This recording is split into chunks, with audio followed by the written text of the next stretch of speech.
Welcome to Inside the Firm, a podcast dedicated to small business owners and hosted by entrepreneurs, Alex Gore and Lance Cayko. Each week, they take you on their journey of how to start, run, and grow a business by bringing you inside their architecture and real estate development firm. Get a behind-the-scenes tour of how these business leaders manage their clients and foster company culture while creating new and innovative projects. And now your hosts, Alex Gore and Lance Cayko. Hey, here we go. New intro and everything. I'm Alex Gore. I'm Lance Cayko. Nice. Let's hit it off. First, big announcement. Our development project, Mark II, is submitted to the city. I feel so great. I almost wanted to quit work at 10 when I submitted it. 10 in the morning yesterday. Yeah, because I was up at 5, came right into work, got it done. Got things done. Yeah. Big round of applause for Al Gore because he got it going. Woo! I had one cool idea that I thought for our project. Yeah, because I was talking to one of our guys, and if you remember from a couple weeks ago, we were talking about, introduce people to what they need, what the outline for a leader is. So we were talking about that. It went great with him, by the way. And then I was trying to tell him, you can create your own future here too. So think about what you want to do. And I listed out a whole bunch. Do you just want to do, fancier residential? Do you want to do commercial? Do you want to do development work? Do you want to do, whatever? And I go, this is a long game thing, but think, because this isn't going to happen right away. Because if you listen to the podcast before and getting work is still, even for him, a couple years away. Yeah. Right? But let's say you do have a vision. How can you start aligning, willing? What are the baby steps you can start taking today? Yep. To start aligning yourself? Exactly. Yep. And just to let you know, he really liked the development side because he thinks we can do it better than what he's seen. I totally agree. Okay. But then we are looking at high-end residential architecture. Have you seen Surround Architects? No. Where are they? Boulder. They're awesome. Yeah. They're awesome. We're coming for you. Okay. I'll even let you know, Surround Architecture. We are coming for you. No, we think you're great. Yeah.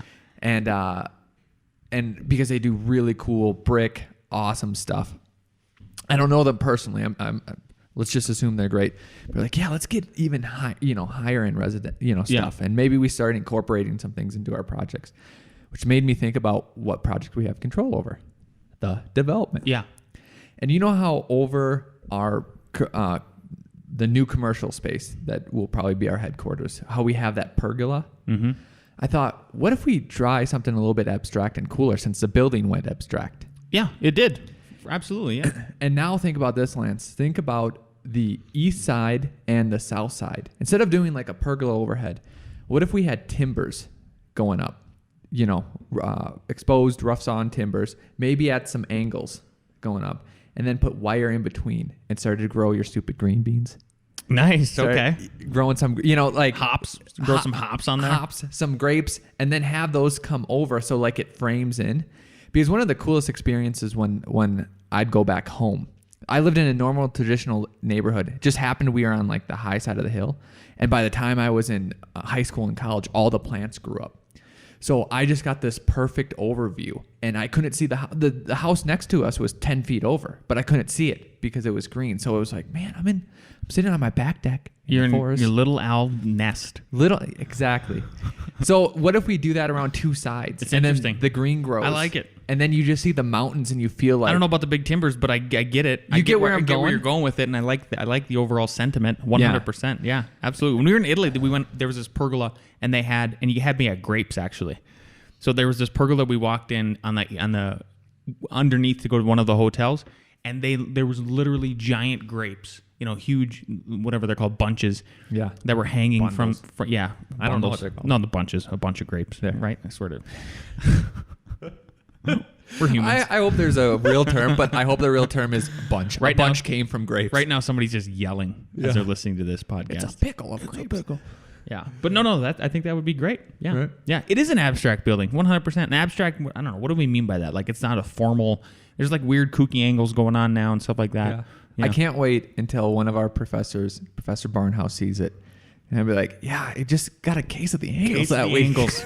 Case of the I angles. couldn't get over it. Yeah, couldn't get straight pills to straighten my right angle pills. I don't know. I tried. Couldn't do it. Just sneezing out angles left and right. Well, tell me how could we do the development better? Like, what does that mean? I don't disagree. This is the first real one we've ever tried to do. But like the architecture wise, or No. I think this colleague was talking about. He sees the other people doing stuff. Yeah. Cut corners, make whatever. Yeah. And I think Mark 2 is actually, it's not totally rewriting the game of what's going on in Denver, but I do think that we're doing it slightly better. It's not like that. Well, some of the huge lessons, right? I mean, the fact that it's pretty ingenious the way that stairway works as you come out of the third floor and up to the fourth, not floor, but a roof deck. And then that allowed us to stay in the IRC. That's huge, man. Yeah. Yeah, because I don't know if some jurisdictions just allow people to put the doghouse on top and stay and like do the exception where you can just Some don't. type 5. Yeah, When I told one of our clients this, another architecture firm was there. They all opened their eyes and they're like, "That is amazing. That idea is amazing." exactly. It is amazing. Yeah. So not to totally pat ourselves on the back, but yeah, okay. Well, that makes sense. I was just wondering, like, was there a specific thing that somebody said where, here's what we should do. Yeah. I don't know, wood basements, something crazy. Which is in the code you can do. I It's know. I had a crazy. contractor ask me if we could do one the other day. I was like, no, we're not doing that. Yeah. Actually, and I built a couple, and I go, well, I've built a couple like that, and they're still standing. So I guess. Yeah. It's only been 10 years. And they just though. laughed. Yeah, exactly. Okay, other big news. School started. So happy school week to everyone that's going back to school. Students. Students, some employees. Yep. Yep. If you are 3 employees. If you are a student listening to this, we would love if you pass this podcast to your friends, because we think it's a practical podcast. So let people know, spread the word. Yeah, let your university know. We're always open to come down and speak. That's not a joke. We're going to speak up at our alma mater in this spring, and then. By all means, if you guys have questions, I think the questions are paramount to what we do. Yeah. And we're happy to always answer questions on air. And when we speak, we bring it. We bring. Al steals all my thunder, and we bring it. I know. Is it because I cut you off, or just? Yeah. Yesterday, I just felt that you were. I got the sense that because you submitted and you were just like in hyper mode all day yesterday. I was like, Jesus, this guy had less patience than me today, and a little bit complaining. It was kind of hilarious. But during the lecture, so we lectured. I wasn't stealing thunder. We went back and forth. Really, It was nice. good. Yeah, I think we've been pretty good going back and forth. And I even caught myself because a couple times I wanted to interrupt you because I'm interrupting Al. That's what he is. But I didn't. And then after it, I think since I held myself back, the rest, hey, Lance, what do you think of this? He started, Bobo. So I could only hold it together for that hour. That was it. Yeah, it was pretty good. But, okay, so I got a question for you. Yeah. This is going to hit you on the fly, so if you don't have a good answer, obviously I will steal your thunder and have a good answer. Good. If you went back to school, knowing what you know now, let's say you had to go back or you're telling kids, what would you tell them to focus on, or what would you change or re-emphasize? If I was going back to school and I was like a student? Yep, or a student. A student comes to you, say, hey, I'm going through architecture program at Kent State. Doesn't matter. I don't even know if Kent State has a shout out Kent State. And it doesn't, any school, Cincinnati, doesn't matter. They said, hey, I'm going to do the normal thing. Would you give them any advice? Would you tell them to do something, don't do something? Boy, that's a tough one. It is hitting on the fly. The biggest thing I think is time management, honestly. Because I feel like if you tell them, focus on the skill, focus on sketching, focus on SketchUp, focus on learning Revit, focus on reading about Frank Lloyd Wright. I don't know. Those are all things that can take you down a path of like, if you're not brilliant at the basics, which I think time management is 100%. You need to be a good time manager. Then those learning all those skills don't even matter. They really don't, right? I think that's great. Yeah.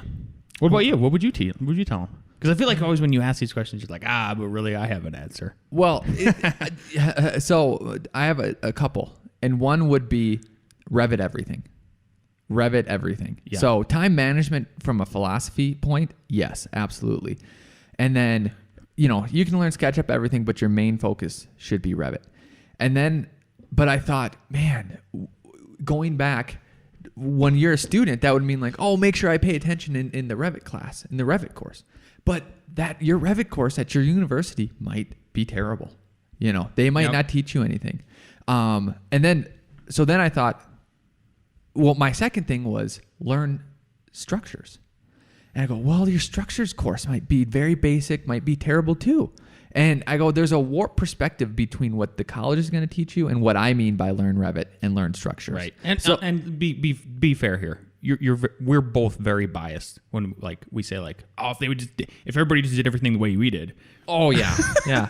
But I have two solutions to that, because I'd say you got to learn from professionals. Because right now for learn Revit, I would say go, not only can you get free training on RevitFurniture.com, because this is coming from professionals. This is the way you're really going to do it.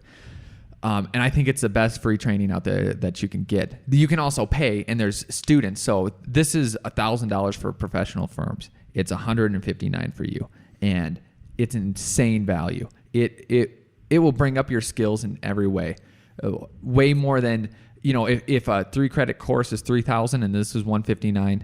I mean, take this over the summer and you the comparison, I don't even know how that works. You'll get the same amount of knowledge, even more than your $3,000 course for $159, right? Absolutely. And then go for structures. I go, oh man, how can I give them advice for structures? Because one advice would be, okay, go over to your engineering department and find a construction structures class, right? But that might be hit or miss too, because they might just, I don't know, right? So the other thing I thought of is teach yourself. It's called StruCalc, right? Okay. Because that's a program that actual structural engineers in construction use a lot, and there's a bunch of tutorials. There's 8 or 10 tutorials. I think. Who made them? Just them. Really? Yep. What did I tell you the price was? $299, $399? About $300, something like this. Yeah. So there you go. There's a $3,000 course you can take at the university, or for a tenth of that, $300 during the semester.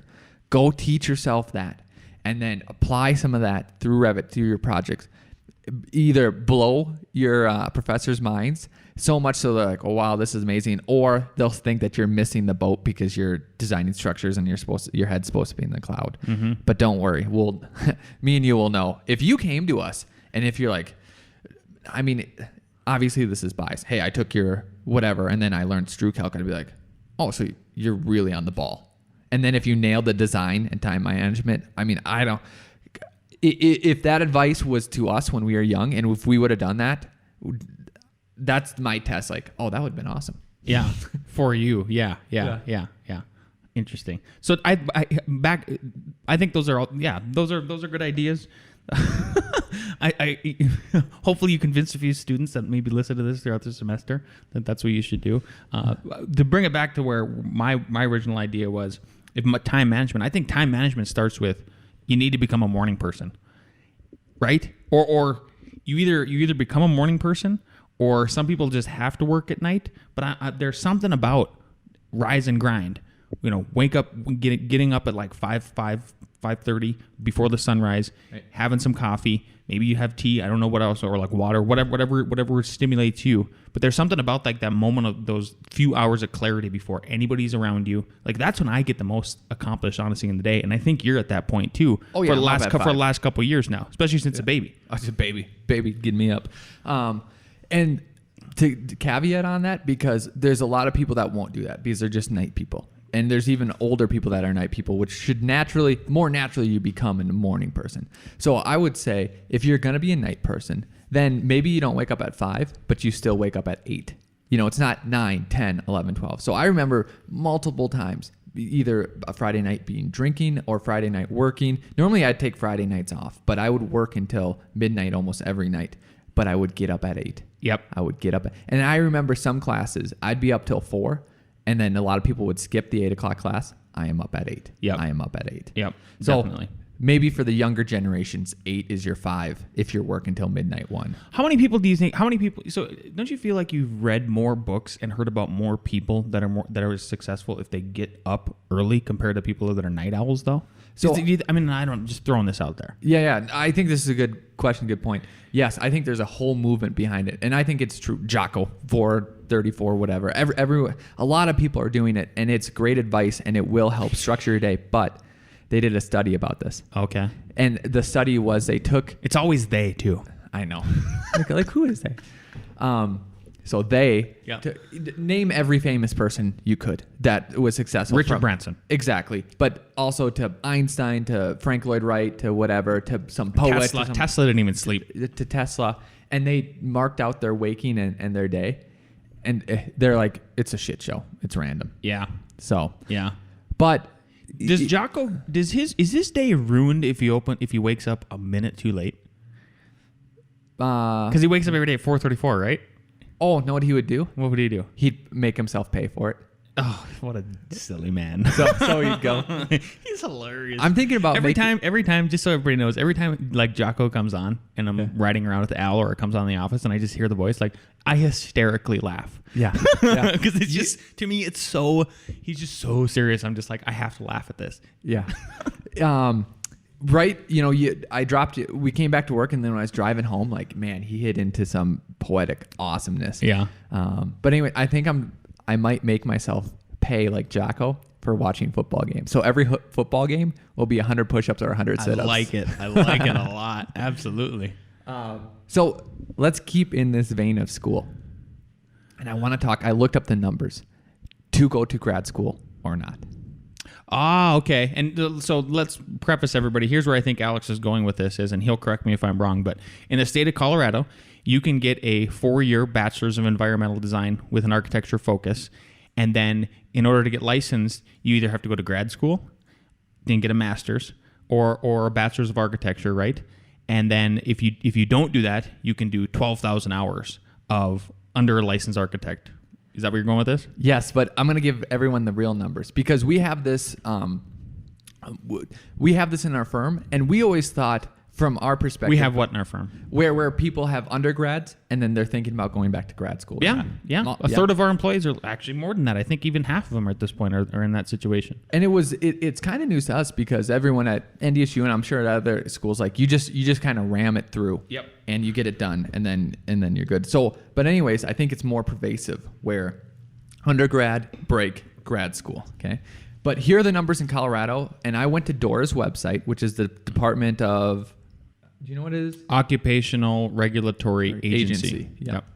Just a lovely government name. So I'm assuming there's a DORA in every state. It's got to be. Yep. So you can look up what their license requirements are. But these are Colorado's. Know what? They're probably very, very similar. They might be off 10 or 20%, but they're still in the same vein. So you can get, and I'm going to put this up. So this is your degree type. A B arc or an M arc. It has to be a professional degree. That's the difference, yeah. Because you can get but these are all the same, and you only have to do 3,740 hours. If you have a B arc or an M arc. And remember, we had to do what, 5,000 or was it 6,000? 5,000. Yep. So it's already less, right? Now, if you get a non-professional B arc, which is, so that happens in Is that what it's called too, though, on the website? Non-professional B arc? Yep. Okay. And then there's also these other ones. Like there's a whole list here, but BS arc, B environmental design arc. Okay. Right? Which is very standard. Yep. You only have to do 7,500. So that's only 2,000 more than just like what everyone in the history of architecture has always had to do. So I did the math for you. Okay. So here's the difference. What kind of math? Math for what? Yep. Let's say you got your undergrad degree and then you're deciding whether you should basically go back for 2 more years to get your master's degree. Yeah. The difference is 3,700 versus 7,500, which is a difference of 3,800 hours. Okay. Right? Divided by 40 hours per week. Okay. Equals 95 weeks, which is 2 years. So here's your trade-off. You can pay to go, and if you have enough money, or you might rack up debt, who knows, 20, 40,000, come out, and then keep doing your hours and then do your test, right? Finishing it, right? Or you could do your hours during those 2 years, get paid for it, not go into more debt, and be in the exact same boat. Exact same boat. And So- the only don't you think the only real argument is to go back is you say, well, I feel like I'm not a good enough designer, and this is going to give me more design opportunities, like in crazy, in theoretical world. Yep. And what I'd say is that if any of our employees thought that, or if you think that, go to your boss and say, hey, I think I want to stay on because I've seen the math and whatever, but every Friday afternoon, I want to do a design competition for this firm, work on one. We'd be like, okay. Yeah. You know what I mean? Like, that seems great. It seems like a very organic yet logical conclusion to what we've always wanted to do, or sort of like a place of landing, what we've always wanted to do, where we dedicate half the day like Google does. Right. But so by the way, did I tell you that one of our most recent clients is a Google employee? Mm-hmm. So I asked him about it. Yeah. They don't really do it in the way that we thought it did, where it's like half Fridays or whatever. And maybe you already knew this, but it just happens like organically, like exactly. at what is it, 20%, the 20% rule or something like that. Something. Yeah. Where you work. So like Gmail was created from that, where if somebody just said, I have an idea, I want to create an app, and then on their own time at Google they did it. And it's basically an excuse for not to get overworked. Because sometimes they say, I've read about this, they're like, yeah, it's crunch time. Maybe for 2 months we never get any personal time whatsoever. But then if it's just regular and your boss is saying, hey, do this, and be like, okay, but I'm also working on the new Gmail, by the way, and he can't say anything about that. He can't say, no, you cannot do that, right? And and in the article, they go, obviously people are professionals. So if there is a release or a crunch time, they just naturally, put that to the side, get the real work done, and then go back working on their own stuff. The other reason not to do it, so I saw in forums, I think is Entree Architecture. The other reason not to go back to grad school? To go back to grad school. The other reason to go back, okay. And they said, well, some people say you can't teach without a master's degree. That's true. Well, there's a caveat to that. So people were going back and forth on it, and there's two types of teachers. There's the lecturers, basically who we are, outside professionals. I think it's called like assistant adjunct. Adjunct professor is another version. Yep. But so we could be that, but you have to teach like 3 courses. We teach 2. Right. So and then there's just lecture. So there's technical skills, right? If we didn't have master's degrees or whatever, but knew Revit, because we know they've hired more terrible people than us. It's a fact. So if you have a technical skill that you can just teach one class, you don't need a master's degree for that. Yeah. Right? You just need to have that, prove that they need to trust you, and you need to show results, right? But then the other thing is, if you want to be a full professor, and that's where people are getting to, it's like you need a master's degree. And then someone laid out, they go, that's technically true, but no one's hiring anyone without a PhD. And then that kind of blew my mind, because I remember, so CU was hiring, and everyone that they're officially hiring, PhD. And I remember when NDSU, they all want that PhD. So I would say, unless you're planning to get your PhD, your master's can be that math trade-off if you want. Interesting. Because there's no way me and you are going to get our PhD. Yeah. Honestly, it'd be a waste of time, money, and resources. Yeah. What do you think about that? I got to shut this. You make me want to go back to MIT. Oh, you want to? No, just kidding. Not that I ever went there. I got recruited, but didn't go. But did you have you seen the trend? Because even in the construction management, they tout, we have the most PhDs at NDSU for construction management. I'm like, yeah, but don't people know that's worthless? Like, yeah. Yeah.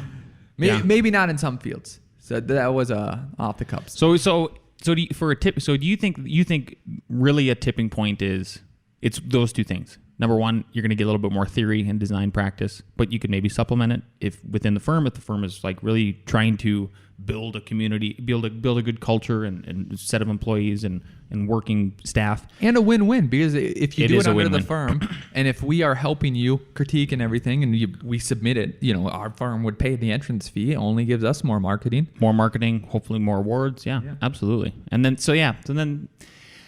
unless you're going for the PhD. And if you go for the PhD, I just don't feel like you're ever going to practice. So it's like you either have one foot, you're either on one side of the fence or the other. There's just no in between, in my opinion. Yeah.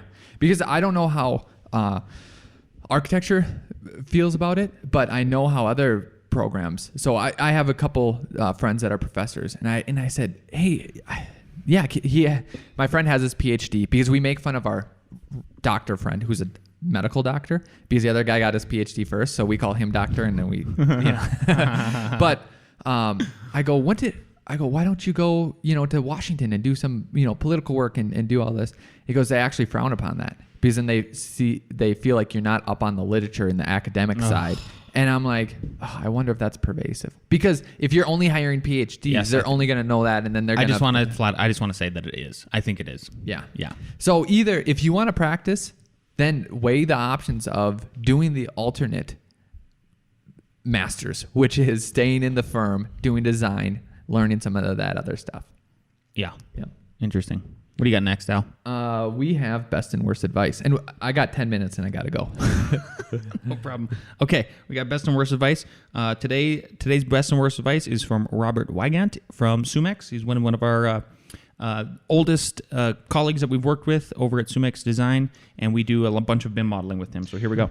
So some of the best advice I've been given in life and that I have to share is don't be afraid to reinvent yourself. What you start doing in the world is not necessarily what you're going to end up doing. Heck, I started life as a roofer, and now I'm, in a very technical industry assisting architects and engineers with their day-to-day work. So always look for the next big thing and look for a way that you might be able to get involved. We've got all kinds of different technologies that we can move into, and you can transition from one place to the next with relative ease. I mean, if you constantly learn and constantly look for those opportunities, you'll find a way to get involved. And if you're passionate about it, especially, that's the other thing, is do what you love. I love construction. And, it's not so much the design side that I love, is actually the implementation. Some people dread working on their house and they just farm out every last, change of a light bulb. To me, it's a stress reliever to actually swing a hammer and, be happy working on my house because I can see what has changed and I can see what is new. And that's sort of, reinventing my home. I do it at home now, but so it's, don't be afraid to reinvent. I started life as a roofer, and my knees went south when I was about 27 years old, and I'm 44 now. My knees went south at 27, and I said, you know what? Okay, well, actually, my doctor told me, look, if you don't have a new career in mind, you're not going to have one by the time you're 45. I'm coming up on that, and I have, it was the best thing that ever happened to me was actually, my knees going bad. So, from there, I said, you know what, I got to do something. And being a roofer, I said, you know what, I'm going to see what I can do for a roofing manufacturer. So, now, I'm a guy that I went to school for engineering, but I dropped out because I didn't want to be an engineer. I wanted to be a contractor. So I did, 3 years of engineering school, left, became a general contractor and roofer, and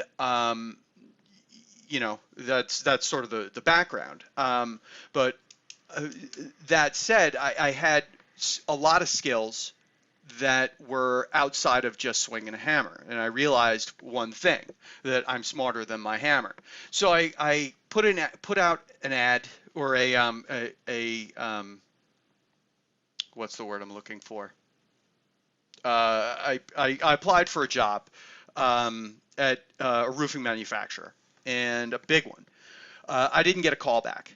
So I sent a resume again, and I didn't get a call back. And I sent it again. I kept sending my resume every 2 weeks for a year before I finally got an interview.